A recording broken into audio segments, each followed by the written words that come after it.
지금 오교구 찬양대가 이런 교회 되게 하소서 찬양했는데요. 여기서 이런 교회는 건물일까요? 조직일까요? 제도일까요? 그럼 무엇일까요? 바로 사람입니다. 교회는 사람입니다. 그런데 그 사람은 어떤 사람일까요? 여러분, 매번 식사할 때마다 새로 지은 밥을 드시고 싶으십니까?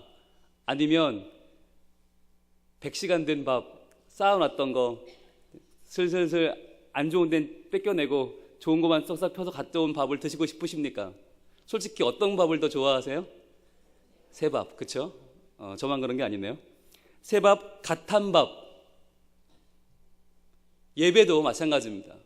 여러분, 하나님께서 이런 교회 원하시는데 이런 교회는 사람이고 이런 사람은 예배자입니다. 그렇다면 여기서 진짜 질문을 묻겠습니다. 여러분의 지금 예배는 새 예배입니까? 아니면 묵은 예배입니까? 2014년도 새로운 해가 밝았습니다. 이름조차 낯선 2014년, 오늘 첫 심야 기도회입니다. 이 기도회에 나온 내 마음은 스스로에게 물어보세요. 여러분, 새 마음입니까? 아니면 묵은 마음입니까?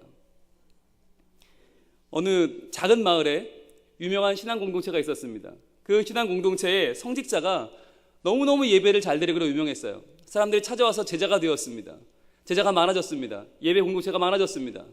그런데 이 성직자가 한 가지 특징이 있는데 고양이를 좋아하는 분이었어요. 근데 고양이를 집에 혼자 메어두고 와서 예배 드리기가 좀 그러니까 데려와다가 저 뒤에 묶어놓고 예배를 드렸습니다. 예배를 한참 잘 드리다가 이 성직자분이 시간이 지나고 돌아가셨어요. 고양이는 계속 메어놨어요. 메어놓던 거니까. 시간이 지나고 그 고양이도 죽었습니다. 어떻게 됐을까요? 다른 고양이를 사다가 뒤에다 메어놓고 예배를 드렸어요. 왜? 하던 거니까. 그 고양이가 죽었습니다. 다른 고양이를 메어놓기 시작했어요. 그 다음 고양이, 그 다음 고양이. 그랬더니 사람들 사이에서 이야기가 돌기 시작했어요. 야, 하얀 고양이가 메어있을 때는 참 예배가 은혜로웠는데 까만 고양이가 오니까 예배가 좀 은혜롭지 않은 것 같아. 야, 지난번 회색 고양이는 어땠는데, 야, 얼룩 고양이는 참 우리 기도가 좋았던 것 같은데. 무슨 얘기일까요? 그때부터 많은 사람들이 그 고양이를 놓고 언쟁을 벌이기 시작했어요. 고양이를 앞에다 메놓으니까 더 예배가 은혜롭더라. 아니다, 뒤에 메어놔야 된다. 아니다, 찬양대 옆에 메어놔야 된다. 장로성 옆에 메어놓아야 된다. 지금도 계속해서 지금까지 싸우고 있다는 전설입니다. 참 슬프고 어리석은 전설이죠. 무슨 얘기입니까? 처음에 그 고양이를 왜 메어 놓았을까? 왜 예배 가운데 개가 들어왔을까 생각하는 게 아니라 그냥 메어 놓던 거니까 계속 습관적으로 메어 놓기 시작해서 나중에는 그 고양이가 예배에 미치는 영향, 그 고양이의 색깔이 예배에 신학적인 영향을 어떻게 미치는가, 이런 논문이 막 나오는 거예요. 여러분, 예배를 드리는 우리가 과연 습관적으로 그냥 때가 됐으니까, 시간이 됐으니까, 우리 순서가 됐으니까, 늘 가던 거니까, 아내가 가자니까, 남편이 가자니까, 선생님이 오라니까, 하나님 앞에 내가 진정한 예배를 꿈꾸며 진정한 오늘 하나님을 만나는 참된 교제를 꿈꾸며 나오는 발걸음이 아니라 그저 고양이 메어놓듯이 하던 거니까, 익숙한 거니까, 늘 그래 왔으니까 하는 예배의 모습은 없느냐는 것입니다. 우리가 찬양도요, 실은 그래요. 찬양을 부르는데 뭐 은혜롭고 감동되고 참 좋잖아요. 그런데 때로는요, 가사가 너무 익숙해서 가사는 다 사라져버리고 감흥만 남는 경우가 있어요. 그냥 내가 취하는 거, 내 감정에 취하고 그냥 하소연하다가 눈물을 흘리다 가는 그런 집회가 얼마나 많은지 몰라요. 요즘 청년들이 그런 집회에 많이 빠져 있는데 정말 악기 훌륭하고요, 스피커 빵빵하고요, 어마어마한 음악 가운데서 막 울고불고 하다가 나오는데 나오면 아무것도 없어요. 다 허망한 것들 뿐이에요. 진정한 하나님과의 만남이 있는 예배가 빠져버리고 그 자리를 채워보려고 어떠한 것을 동원해봐도 채워지지 않더라는 것이에요. 그래서 오늘은요, 일부러 제가 부탁을 좀 드렸습니다. 찬양을 잘 모르는 곡들로 좀 대여를 했습니다. 그러다 보니까 여러분 굉장히 낯서시죠? 부르려고 하는데 잘 모르겠죠? 그러다 보니까 뭐가 보여요? 가사가 보여요. 아, 이런 가사구나. 노래는 못 부르겠으니까 가사나 좀 보자. 여러분, 차라리 그런 시간이 우리에겐 필요해요. 너무 익숙해 있던 죄짐 맡은 우리 구주 어찌 좋은 친구. 부르다 보니까 이게 뭔 가사인지는 다 잊어버렸고, 죄짐 맡은 우리 구주가 어떻게 신날 수가 있어요. 울고 불고 해도 못 될 찬양을 그냥 우리는 박수치면서 막 두드리며 불러요. 그리고는 밤새 찬양을 했는데 목은 쉬었는데 하나님과의 영적인 교제는 어디 갔는지 모르겠어요. 아무튼 난 좋았어요. 그냥 난 신나게 부르고 왔으니까. 그러나 중요한 건 과연 그 가운데 내가 하나님과의 만나는 스파크가 얼마나 일어났나. 이전에 내 모습을 내가 정말 미워하도록 그것을 다 내려놓고 내가 하나님의 말씀대로 살겠다고, 욕심대로 살지 않고 말씀대로 살겠다는 나의 새로운 다짐이 얼마나 있었는가. 날 위해 십자가에 죽으신 예수 그리스도를 참으로 만났는가. 그분이 내 마음속에 다가오시는 게 느껴졌는가. 그분을 영접했는가.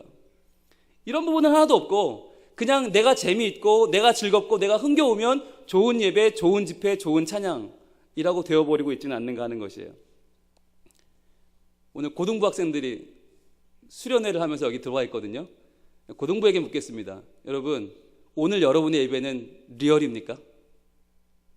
하나님은 여러분의 쌩얼을 보기는 원치 않으실지 모르겠지만 여러분의 쌩 마음을 받길 원하십니다. 여러분의 쌩 찬양을 듣기 원하시고 쌩 예배 받길 원하세요. 수련회니까 억지로 와서 앉아있다면 얼마나 슬픈 일입니까? 이렇게 중요한 시간에, 이렇게 중요한 날, 여러분 지금 어떤 마음으로 예배하고 있습니까? 똑같은 질문을 여러분 모두에게 드립니다. 여러분, 이 시간 우리는 이런 교회 되게 하소서라고 찬양했고 그렇게 말씀을 나눌 것이고 그렇게 기도할 것입니다. 그런데 이런 교회 되게 하소서가 왜 중요하냐면요, 요즘 사람들이, 현대인들 얼마나 야가는지 아세요? 요즘 사람들의 모든 질문은 뭐냐면 이런 교회 어디 없나요? 예요. 이런 교회 있으면 좀 소개시켜달라는 거예요. 가보고 싶다는 거예요. 이런 교회 어디 없나요? 그런데 우리의 고백은 뭐예요? 이런 교회 되게 하소서. 이게 우리 간구예요. 하나님, 다른 어떤 이런 교회 있으면 소개시켜 주세요가 아니라 바로 우리 교회가 하나님께 드리는 참된 예배가 있는 교회, 참된 말씀의 능력이 넘치는 교회, 기도하면 응답받고 찬양하면 눈물이 터져나는 바로 그 교회 되기를 원합니다. 하나님, 우리 교회 바로 그 교회 되게 하여 주시옵소서. 그래서요, 저는 감히 선언합니다. 2014년 우리 담임 목사님께서 지금 선포하시는 이 말씀들, 새해를 정복하라는 이 귀한 말씀들 속에는 무엇이 담겨 있는가? 우리의 경쟁 상대는 북신교회도 아니고요, 서신교회도 아니고요, 바로 오늘 본문에 등장하는 이 출애굽 공동체입니다. 이 광야에서 하나님을 직접 만나 예배하던 바로 이 예배 공동체, 이 성막 공동체가 우리의 경쟁 상대가 되길 원합니다. 그래서 오늘은요, 제가 설교를 어떤 마음으로 준비했냐면, 이런 모세와 이스라엘 백성들이 있었는데 여러분 이렇게 되면 참으로 좋겠죠가 아니라 이들을 좀 넘어서는 예배. 모세도 예배자가 우리도 예배자인데, 그죠? 이스라엘 백성들도 광야에서 예배했고 우린 더 좋은 환경에서 예배하는데 왜 우리는 그만큼 안 되는 겁니까? 왜 맨날 우리는 이들을 부러워해야 되고, 왜 이들은 항상 존경받아야 되고 우리는 항상 그만 못한 것 같고 아니잖아요. 2014년 새로운 출발하는 우리 동신 공동체는 담임 목사님 중심으로 정말 똘똘 뭉쳐서 예배가 이전과는 다르고 찬양이 이전과는 다르고 말씀이 이전과는 다르고 정말 봉사와 친교와 나눔이 이전과는 다른 이런 교회 되기를 원합니다. 이런 교회 어떤 교회입니까? 출애굽기 33장은요 실은 이스라엘의 광야 생활의 하나의 전환점이 되는 장면입니다. 이전까지는 어떤 장면이 있었냐면요, 이들이 놀라운 하나님의 보호하심을 경험했지만 사실 그건 다 자연현상이었어요. 홍해 갈라지는 거? 자연현상이지 뭐. 반석에서 물 터져 나오는 거? 자연현상이지 뭐.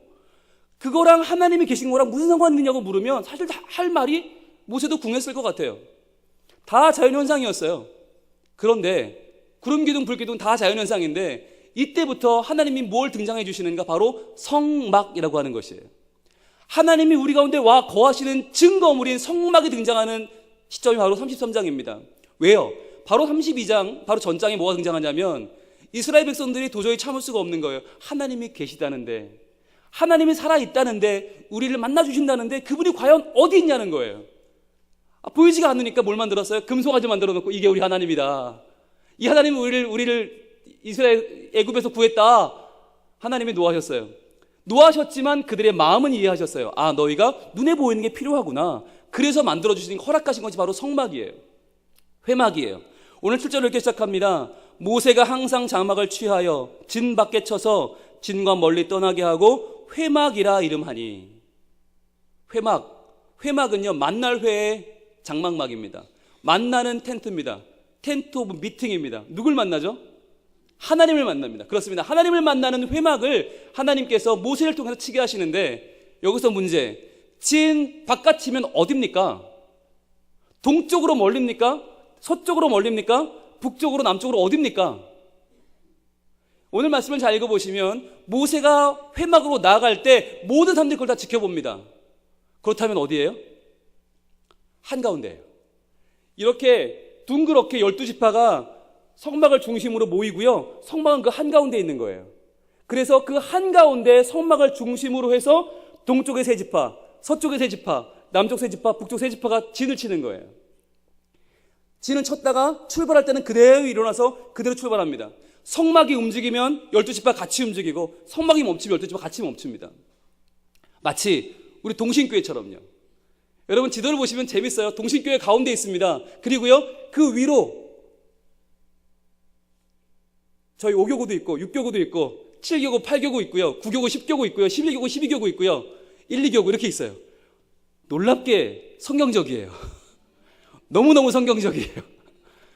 성경에서 동쪽에 가장 진격을 잘하는 유다 지파가 거기를 이끌고 가거든요. 유다, 이사갈, 스불론이 동쪽에 있고요. 그 뒤쪽은 요셉의 두 아들이죠. 에브라임과 므낫세, 그리고 베냐민이 맡습니다. 남쪽은요, 르우벤과 시몬, 가시 맡고요. 북쪽은 단, 아셀, 납달리가 맡아요. 그리고는 동쪽으로 진격합니다. 유다가 맨 앞에 서서 자 진격하면서 진군하면서 전진합니다. 12지파가 이렇게 형성이 되어 있는데요, 참 저희랑 너무너무 비슷해요. 성막이 움직이면 모두가 함께 움직입니다. 제가 신방을 해보면 참 감동이 되는 부분은, 저 멀리 남양주, 진접, 오남리 이런 분들도 저희 교구인데요, 신방을 해보면 한 분도 교회가 멀다는 분이 없어요. 2시간씩 교회로 오시는 분들이 교회가 멀다는 분이 없어. 뭐라는지 아세요? 목사님, 우리 집이 멀죠. 교회가 먼 게 아니에요. 우리 집이 멀지 교회가 왜요? 저는 정말 감동해요. 그런 분들이에요, 우리 교회 분들이. 그러니까 어떤 지파는 조금 성막 가까이 있어요. 어떤 지파는 멀리 있어요. 관계없다는 거예요. 왜? 우리는 항상 우리 중심이 성막이에요. 우리 중심은 항상 동식교회예요. 그러니까 어디서나 교회를 향해서 손을 들어 기도하고 축복하며 기도하는데, 하나님 그 기도를 들으시고 우리 교회를 중심으로 해서 똘똘 뭉치는 신앙 공동체가 되게 하시는 거예요. 그래서 자, 회막이라 이름하고 누가 나가냐? 여호와를 앙모하는 자는 다 진 바깥 회막으로 나아가며 그랬어요. 여호와를 앙모하는 자, 그러니까 여러분 예배하는 자는 누구냐? 바꿔 말하면 여호와를 앙모하는 자, 주를 앙모하는 자, 걸어가, 뛰어가, 달려가. 여러분 예배는 걸어오는 거 아닙니다. 예배는 뛰어오는 겁니다. 하나님 주실 은혜가 너무너무 기가 막혀서 기대가 돼서 뛰어오는 예배가 진짜 예배예요. 앙모하는 자가 나아오는데요, 모세가 회막으로 나아갈 때는 백성이 다 일어나 자기 장막문에 서서 모세가 회막문에 들어가기까지 바라본다고 그랬어요. 여러분 모세는 신앙의 리더입니다. 우리 교회 리더는 담임 목사님이십니다. 담임 목사님께서 올 한 해 표를 선포하시고 목회 철학을 선포하시고 하나님 앞에 나아가면 모두가 다 일어나는 거예요. 일어난다고 하는 것은 하나님 앞에 내가 여기 있습니다 라고 나를 드리는 거예요. 우리 장로님들 계십니다. 장로님들이 장로에서 뜻을 모아서 이렇게 하겠습니다 하면 모두가 함께 일어나서 그 뜻을 따르는 거예요.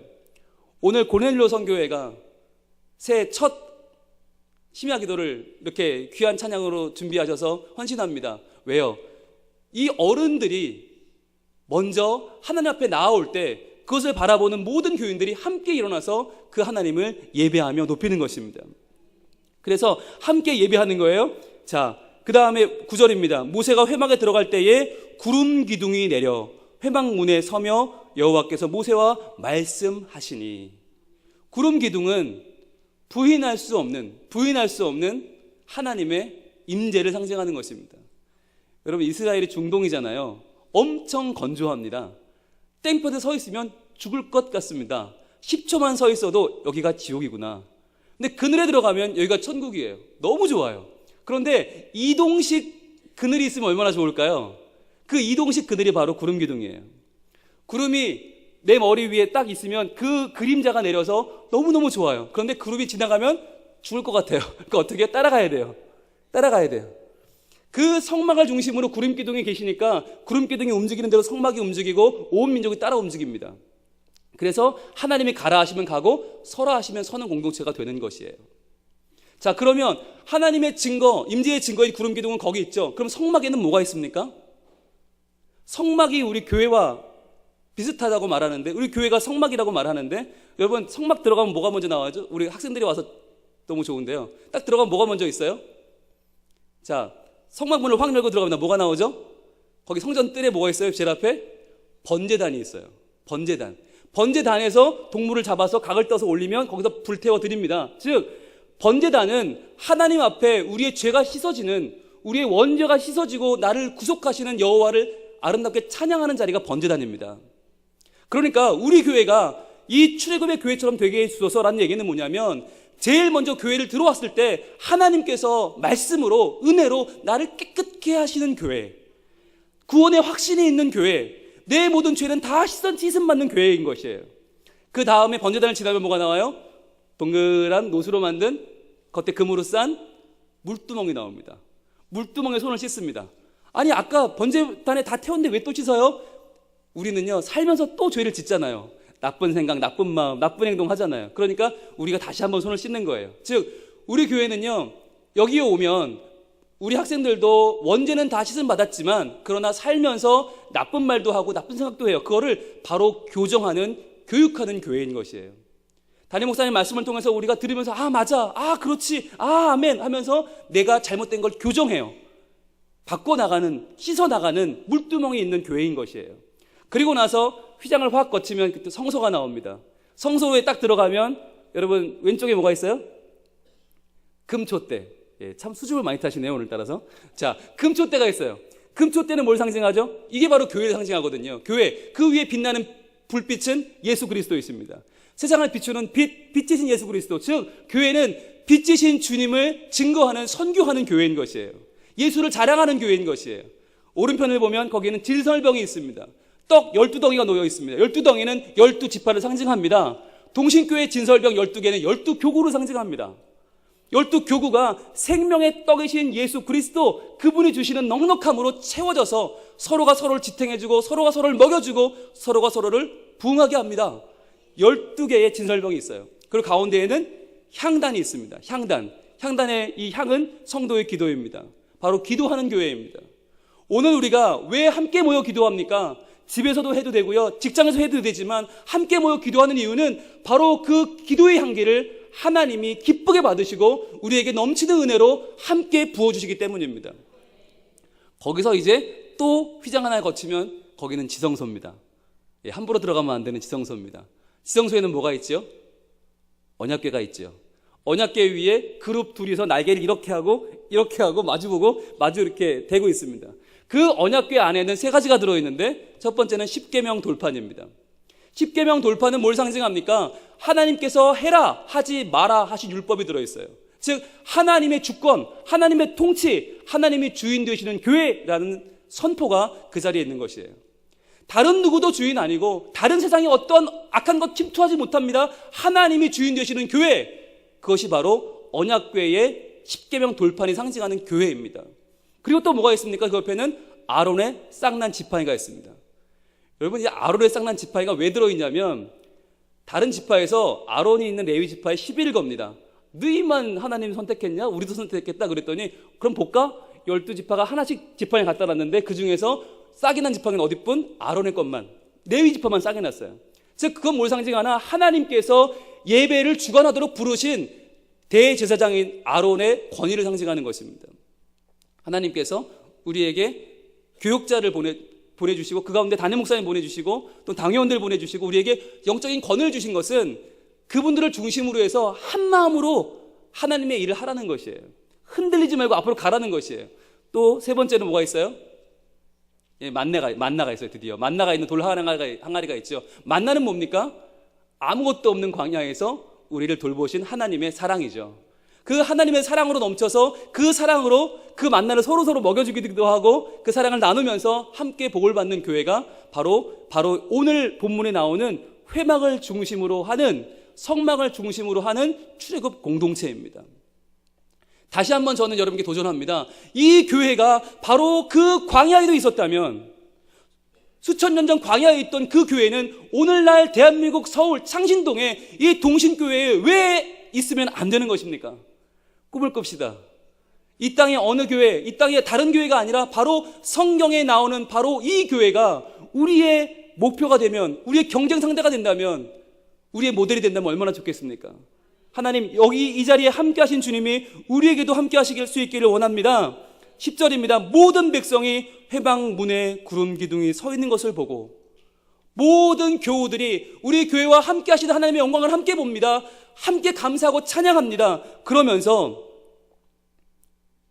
다 일어나 각기 장막문에 서서 예배하며, 다 일어나요. 하나님의 영광 앞에 자기도 모르게 다 일어나서 각자 자기 장막 있는 곳에서, 이제는 자기의 직장에서, 자기의 가정에서 하나님을 전심으로 예배하는 것입니다.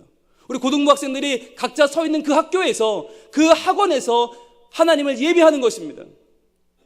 여러분, 아까 찬양을 불렀을 때 나는 하나님을 예배하는 예배자입니다. 내가 서 있는 곳 어디서나 하나님을 예배합니다. 이 찬양은요, 실은 유년부에서 부르는 찬양이에요. 매주 유년부 아이들이 예배 끝나고 집에 갈 때 이 찬양을 부릅니다. 내용은 그런 내용이에요. 하나님, 제가 서 있는 곳이 예배의 장소가 되기를 원합니다. 지금 예배 드리고 돌아가지만 여기 유년부뿐만 아니라 나의 집도, 나의 학교도, 내 학원도, 놀이터도 하나님 예배 처소입니다. 저를 예배자가 되게 해주세요. 이런 찬양이거든요. 여러분, 너무 낯설시겠지만 그러나 아이들이 이런 찬양을 부르고 있다는 걸 좀 알려드리고 싶어요. 고등부 아이들이 지금 정말 넘치는 은혜를 체험하고 있고요. 중등부가, 아동부가, 청년부가 뜨겁게 예배하고 있습니다. 여러분, 지면 안 되잖아요. 우리가 지면 안 되잖아요. 우리가 오늘 이 자리에서 하나님, 더 그들을 넘어서는 뜨거운 예배자 되기를 원합니다. 우리의 예배가 교회에서뿐만 아니라 우리의 가정과 우리의 직장과 우리의 사회를 뒤덮는 아름다운 예배가 되기를 소망합니다. 그럴 때 무슨 일이 벌어집니까? 11절이죠. 사람이 자기의 친구와 이야기함 같이 여호와께서는 모세와 대면하여 말씀하시며. 오늘 우리가 진정 새로운 예배자가 되어 예배할 때 하나님은 우리와 대면하며 말씀하시듯이 우리의 기도를 들어주실 줄로 믿습니다. 하나님, 저 정말 하나님 필요해요. 하나님, 이 땅에 누구도 저를 위로할 수 없어요. 하나님만 저를 위로하실 수 있어요. 하나님 도와주세요. 간절하게 하나님을 붙드는 우리의 모든 기도를 외면치 아니하시고, 이 땅의 친구들은 괜찮아 입으로만 위로하지만, 아니, 우리 하나님 능력이 있으시고 우리 하나님은 책임져 주시고 우리 하나님은 권능의 하나님이셔서 우리의 삶을 온전히 뒤집어 바꾸실 줄 믿습니다. 새로운 한 해가 시작될 줄 믿습니다. 모세는 진으로 돌아오나 눈의 아들 젊은 수종자 여호수아는 회막을 떠나지 아니하니라. 모세는 예배를 마치고 돌아왔는데요, 여호수아는 거기 남았다는 거예요. 이 여호수아가 나중에 모세를 뒤이어 차세대 리더가 됩니다. 왜 여호수아인지 사람들은 궁금했어요. 그러나 여기 답이 있어요. 모세는 진으로 돌아가지만 여호수아는 남았다는 것이에요. 그럴 때 여호수아가 차세대 리더가 되었습니다. 엘리는 자러 갔는데 사무엘은 성전을 지켰어요. 사무엘이 차세대 리더가 됩니다. 그처럼 오늘 우리 이 자리에 함께한 우리 고등부를, 청년부를 여러분 진정 축복하는 마음으로 함께 이들을 위해서 오늘 중보하실 수 있기를 원합니다. 우리보다 이들이 더 오래 남아 기도의 자리를 지키고 하나님과의 참된 예배의 자리를 지켰을 때 이들을 통해서 하나님 영광 받아주시고 이들을 통해서 놀라운 일이 오늘 일어날 줄로 믿습니다. 이런 교회 되게 하소서. 이런 교회 되게 하소서. 오늘 마음껏 기도하시고 그 마음껏 기도하는 가운데 하나님께서 임재하셔서 바로 내가 그런 교회가 되고 우리 가정이 그런 교회가 되고 우리 모든 교우들이 그런 교회 될 줄로 믿습니다. 하나님 그렇게 역사하시려고 지금 마음 먹으시고 우리를 지켜보십니다. 우리의 기도 가운데 주님의 은혜가 함께할 것입니다. 기도하겠습니다.